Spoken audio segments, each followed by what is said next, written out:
Hello everyone, and welcome back to your daily government and financial news update. In today's video, we'll be discussing a new Gallup poll released showing just how many Americans are struggling with higher prices during these times. Other than that, I also go over a helpful tip that I've personally been using to save a few dollars here and there while out shopping. Additionally, I discuss some of these stimulus checks currently being sent out, with one of them being $500 on a monthly basis for 2 years. And finally, I go over some updates in the stock market. Now, as always, I am definitely interested in hearing your thoughts on everything, and I wanted to quickly thank everyone for giving my videos likes and sharing them, as that certainly helps push these videos out to other people like you. Okay, so a majority of Americans, 56% to be exact, now say that price increases are causing financial hardship for their households. This is up from the start of the year in January, where 49% of Americans said the same. Of those who say the price increases are causing financial hardship, 12% describe it as being severe, whereas 44% say that it's moderate. Now, unsurprisingly, the Americans struggling the most during these times are those in lower income groups earning less than $48,000 per year. In that group, 74% say the price increases have caused financial hardship, but even those in the middle income group earning up to $90,000 per year are also struggling, with 63% of them saying that things haven't exactly been easy to get by. What's even more shocking is that people in the higher income group earning $90,000 and above, even 40% of them claim to be experiencing financial hardship during these times. So really, no matter what income group, things have definitely been more difficult. Now, reportedly, some neighbors have actually decided to start buying in bulk from wholesale grocery warehouses and then splitting the price with their neighbors in order to lower the cost. This wholesale grocery warehouse in San Antonio, Texas, is getting more customers who buy in bulk and split with neighbors. You can only absorb the costs so much, and we're seeing higher costs across the board. Overall inflation, currently at 8.5%, taking a toll on a growing share of Americans. A new Gallup survey finds 56% of Americans say rising prices are causing hardship, compared to 49% who said that in January. Now, just some tips that I personally use to help with the higher prices. What I do many times when I'm looking to buy something is to check a gift card site like Raise or Card Cookie, where you can actually buy gift cards at a reduced price. So, for example, and I'm not being paid a single penny by any of these sites, by the way, you can go to cardcookie.com, search Walmart, and on this page you can see that they're currently offering gift cards of up to 5% off the price that they're worth. So, for example, I can obtain a $50 gift card for just $47.50, which, by the way, is the price at the door, tax included. On top of that, I also use a credit card that earns at least 2% cash back, so if I bought this card, I would be earning approximately $1 in cash back. So let's say that I use this card at Walmart on groceries and other necessities. Because I use Card Cookie to buy the card, I'm saving approximately $3.50 on this trip, which, although it really doesn't seem like that much, it definitely adds up over time. Because let's say that I spend $50 per week at Walmart over 1 year, getting a gift card for 5% off and using a 2% cashback credit card to buy that gift card, I could be saving $182. When you're trying to save every penny, $182 is certainly a lot of money.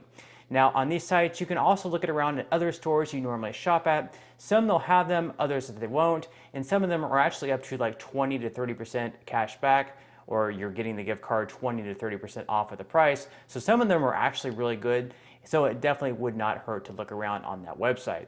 And again, I'm definitely not being paid a single dime to say this. Even if you sign up or buy the card, I'm not being paid a single penny. It's just a site that I've personally been using for over the last year that I personally saved a lot of money using, so I wanted to pass it on to you guys as well. Alrighty, so now quickly moving into some news regarding stimulus checks, where we'll have a few more going out over the next several weeks. So in Illinois, next week, $600 direct payments will be going out to some residents. Each person will receive a $50 check and another $100 per dependent child, up to 3 children. These will go out to people earning less than $200,000 per year. Additionally, the plan includes property tax rebates of up to $300 per homeowners. And so these payments will begin to go out next week on September 12th. And so other than those payments, last week residents in Indiana started receiving $200 inflation relief checks, and soon residents will begin receiving $125 tax rebates, with married couples receiving double that at $250.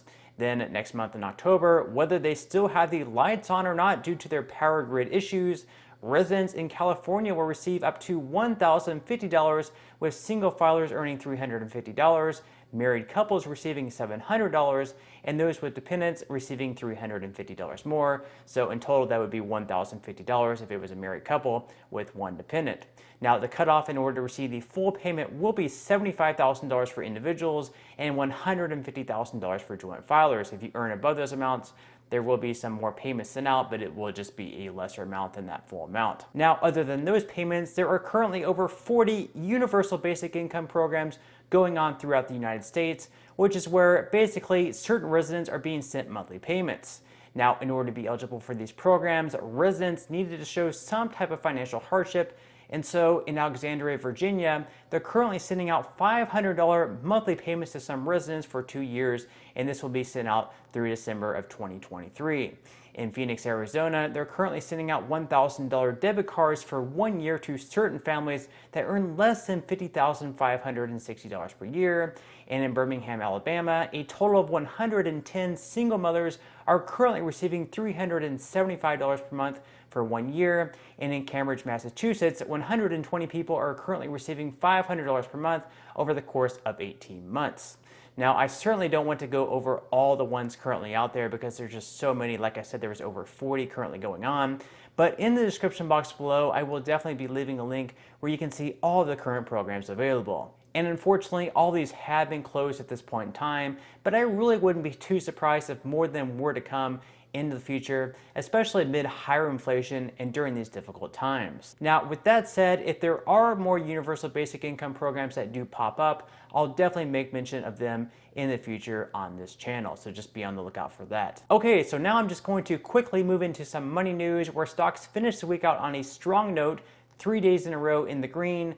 The S&P 500 gained for the third day in a row, like I just mentioned, and it was up by 1.53% on Friday. The Dow Jones also rose by 1.19%, and the Nasdaq was in the green by over 2%.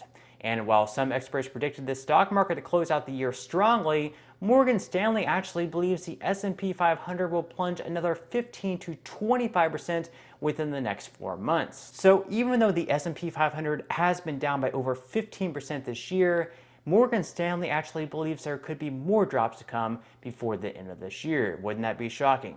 Now, what ends up happening with this will have a lot to do with how the economy performs over the next few months, in addition to the inflation data that ends up being released next Tuesday.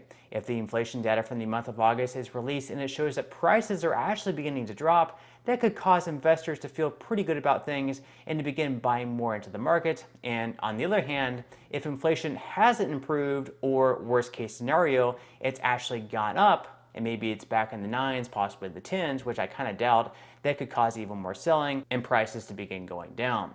So next week, we'll definitely get a pretty good idea on what's to come. But regardless, time in the market is always better than trying to time the market. So with that said, it definitely wouldn't be a bad time to start investing, or if you've already started investing, to continue dollar cost averaging in. So if you would like to receive 12 free stocks and $5 worth of Bitcoin, in the comment section below, I will leave a link where you can receive just that from my partner in Webull.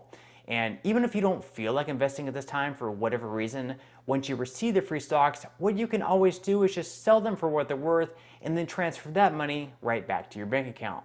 So in total, you should be receiving a value of right around $50 or more. Some people have actually received over $3,000 in the past, which all this money will be taxable by those 87,000 new IRS agents.